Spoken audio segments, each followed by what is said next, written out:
ماہنامہ دریافت سے انتخاب کی سیریز کے سلسلے میں شمارہ نمبر 5 سے مضامین کے سیکشن سے قمر جمیل صاحب کا ایک مضمون جس کا عنوان ہے ضمیر الدین احمد کی تصنیف خاطر معصوم، اردو شاعری میں محبوب کی جنسیت کا مطالعہ، پیش لفظ قمر جمیل، سماعت فرمائیے۔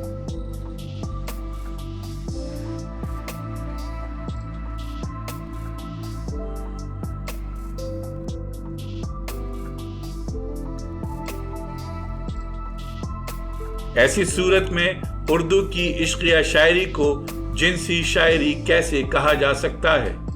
میرے خیال میں ضمیر الدین احمد کے اس خیال سے آپ کو دھچکا تو پہنچا ہوگا، مگر حقیقت ہے بھی یہی۔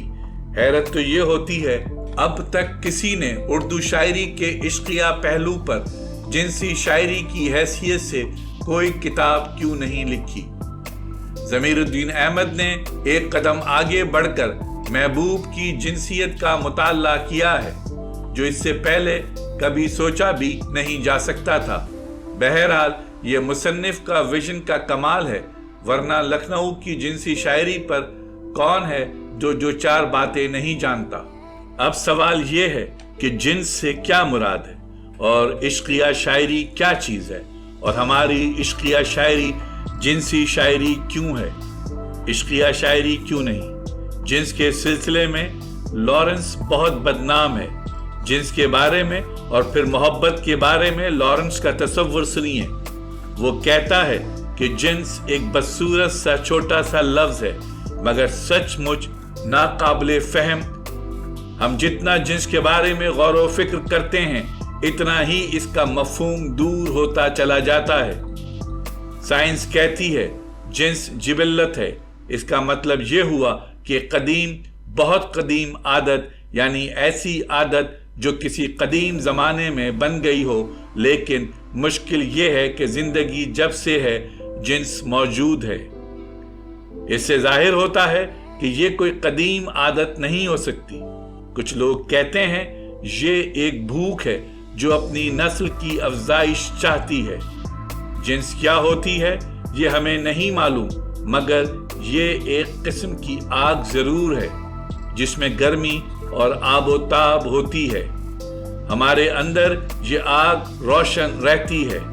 جوانی میں اس کا شعلہ زیادہ لپکتا ہے، بڑھاپے میں اس کی چمک دمک ماند پڑ جاتی ہے، مگر یہ شعلہ ہمارے اندر رہتا ضرور ہے۔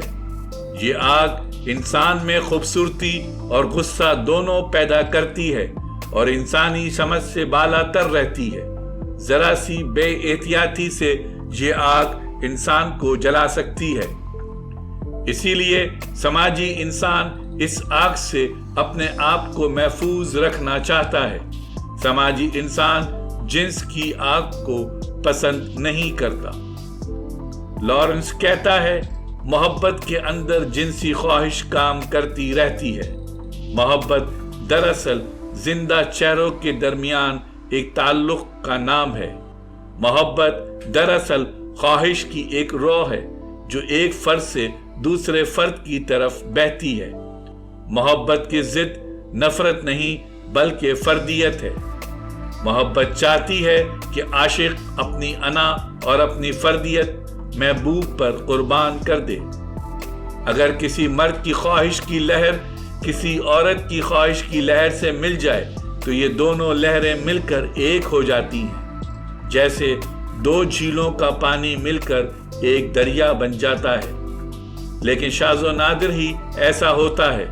خواہش کی یہ زندہ لہر کسی عورت کی زندہ خواہش کی لہر سے مل جائے۔ اور اسپینسکی کا خیال ہے کہ مرد اور عورت میں وصل کی خواہش سے فطرت کا مقصد افزائش نسل سے ہے، لیکن جنسی جذبے کے ہیجان میں انسان کی نگاہ اس مقصد پر نہیں رہتی۔ فطرت انسان کو ضرورت سے زیادہ جنسی توانائی دیتی ہے تاکہ وہ سرپلس جنسی توانائی سے اپنے شعور کے ارتقاء میں مدد لے۔ لیکن جب فرد یا معاشرہ انعطاف پذیر ہونے لگتا ہے تو اس کا اظہار